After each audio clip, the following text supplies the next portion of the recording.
Oke, Assalamualaikum warahmatullahi wabarakatuh. Waalaikumsalam warahmatullahi wabarakatuh.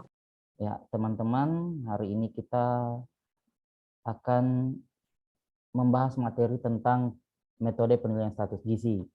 Ya, ada yang tidak hadir? Sekar dan Cita tidak hadir, Pak. Kemana? Izin ada acara di kampus. Oh ya, untuk Fitrian minta tolong diaktifin kamera deh. Oke, jadi kita mulai ya untuk metode penilaian status gizi.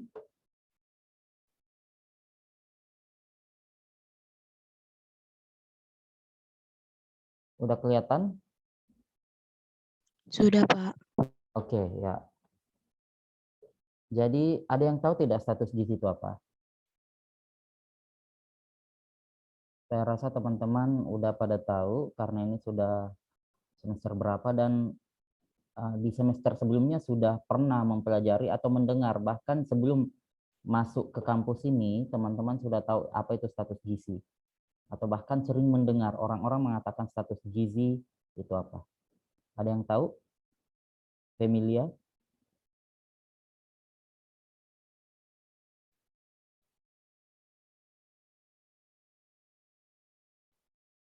Pradini? Rona atau siapa? Ya, Pradini. Gizi itu keadaan keseimbangan antara asupan gizi dari makanan yang kita konsumsi, Pak, dari kebutuhan yang kita perlukan. Oke, iya. Terima kasih. Ya, itu status gizi ya Pradini. Sekarang kita ingin mengetahui bagaimana sih cara menentukan status gizi seseorang, ya. Oke. Di sini ini dijelaskan di sini status gizi itu ekspresi dari keadaan keseimbangan atau perwujudan dari nutritsur dalam bentuk variabel tertentu. Misalnya ini gondok endemik merupakan keadaan tidak seimbangnya pemasukan dan pengeluaran yodium dalam tubuh. Ya. Jadi ini salah satu status gizi, bentuk status gizi. Jadi ini dalam bentuk variabel tertentu dijelaskan. Tapi ada penyebabnya, ada akibatnya. Jadi misalnya gondok itu diakibatkan oleh keadaan tidak seimbangnya antara asupan yodium dengan kebutuhan yodium oleh tubuh. Kemudian di sini status gizi juga dijelaskan di sini keadaan patologis akibat kekurangan atau kelebihan secara relatif maupun absolut satu atau lebih zat gizi. Jadi status gizi itu bisa kita kekurangan asupan makanan atau asupan zat gizi, bisa juga kelebihan. Misalnya kalau kita kelebihan zat gizi bisa berakibat terhadap kejadian obesitas. Ya, itu. Nah, di sini kalau kita sudah tahu status gizi, kita juga perlu tahu metode penilaian status gizi itu bagaimana. Jadi di sini akan kita bahas metode penilaian status gizi ada dua, metode penilaian status gizi secara langsung dan metode penilaian status gizi secara tidak langsung. Di metode penilaian status gizi secara langsung ada antropometri, ada penilaian secara klinis, ada secara biokimia, dan ada secara biofisik. Kalau di tidak langsung, kita menilai dari survei konsumsi makanan seseorang, kemudian dari data statistik vital yang ada, kemudian dari faktor ekologi. Oke, yang pertama kita bahas adalah penilaian status gizi secara langsung. Teman-teman, kalau ada yang mau ditanyakan, langsung ngomong saja ya, langsung cut omongan saya, langsung ngomong.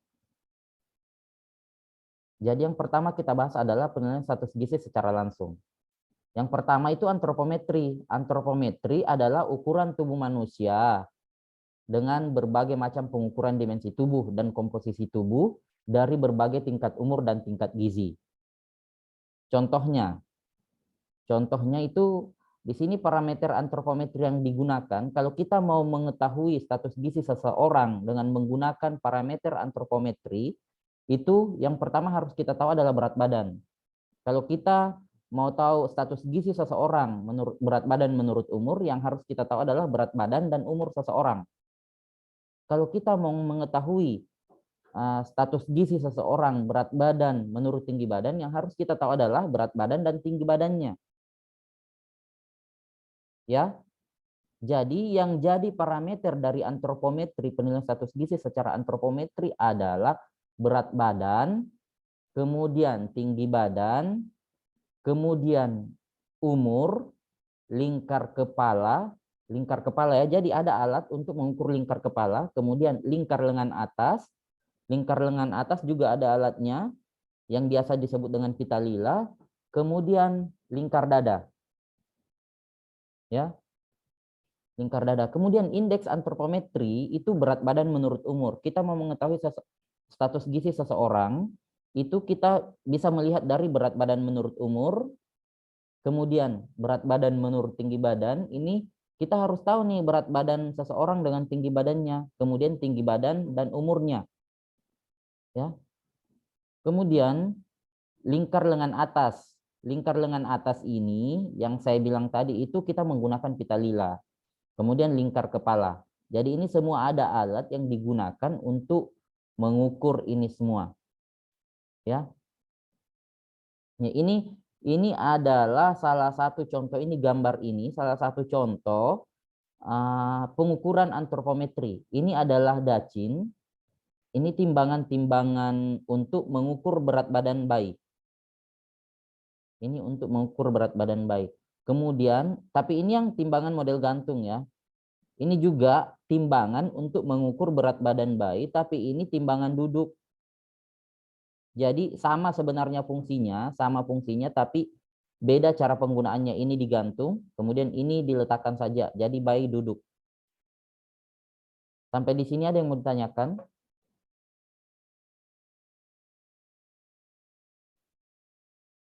Belum ada ya? Oke. Kemudian kita lanjut ke penilaian status gizi secara klinis. Ya.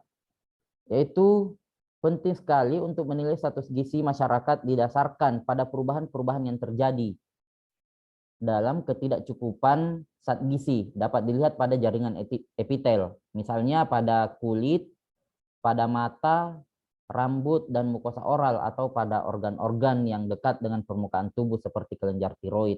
Ini pemeriksaan fisik secara klinis. Jadi misalnya nih, kita mau melihat orang ini menderita gondok.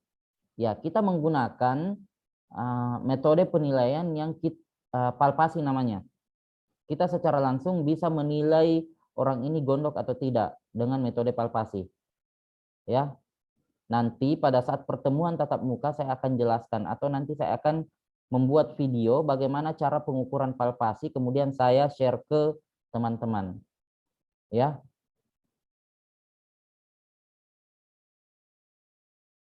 Kemudian pada mata, kemudian pada kulit. Pada kulit kita bisa mengetahui status gizi seseorang. Kemudian pada mata juga kita bisa mengetahui status gizi seseorang. Oke. Di sini juga nih, ini bisa kelihatan. Marasmus. Ini orang marasmus nih. Kulit kering, dia berat badannya itu tidak sesuai dengan umurnya. Ini adalah ciri-ciri atau contoh gambar anak yang menderita marasmus atau kekurangan gizi, ya. Nah, kemudian di biokimia, pemeriksaan status gizi secara langsung itu biokimia. Yang pertama, pemeriksaan spesimen laboratoris pada jaringan tubuh atau berkaitan dengan laboratorium. Jadi ini kita memeriksa status gizi seseorang dengan menggunakan laboratorium. Ya, perbedaannya tadi kalau antropometri itu menggunakan timbangan dan alat ukur. Kalau biofisik klinis itu kita menggunakan kita melihat dari jaringan-jaringan tubuhnya. Kemudian kalau biokimia kita mengetahui status gizi seseorang itu dengan menggunakan laboratorium, misalnya pemeriksaan darah, pemeriksaan urin, tinja, dan juga beberapa jaringan tubuh seperti hati dan otot. Tapi ini kalau kita di tempat kita ini masih terbatas untuk melakukan pemeriksaan status gizi secara biokimia. Kemudian ini penggunaan Pemeriksaan status gizi secara biokimia itu yang pertama dapat menentukan keadaan malnutrisi seseorang. Kemudian dapat membuktikan pemeriksaan ke tingkat subklinis dan sebagai pemeriksaan pelengkap. Jadi ini sebagai pemeriksaan pelengkap dari semuanya. Kalau kita belum yakin di pemeriksaan antropometri, kita belum yakin di pemeriksaan klinis, kita ke pemeriksaan biokimia. Oke? Sampai di sini ada yang mau ditanyakan?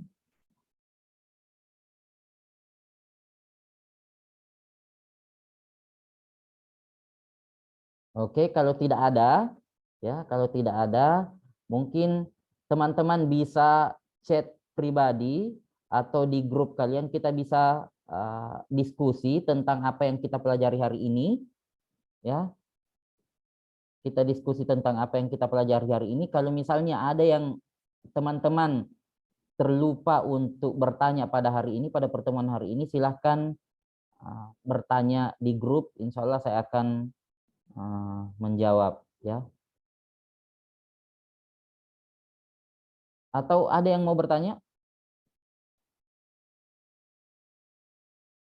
Oke, kalau tidak ada, saya akhiri dengan ucapan Assalamualaikum warahmatullahi wabarakatuh. Sampai jumpa di pertemuan selanjutnya. Waalaikumsalam warahmatullahi wabarakatuh. Terima kasih, Pak. Aduh, udah ya. Nanti kita masuk jam 1 isu gizi. Oke, terima kasih. Udah, nanti jam 1 lagi kita masuk isu gizi ya. Sekarang boleh hubungin Pak Zaki. Oke ya, terima kasih. Assalamualaikum warahmatullahi wabarakatuh. Waalaikumsalam warahmatullahi wabarakatuh.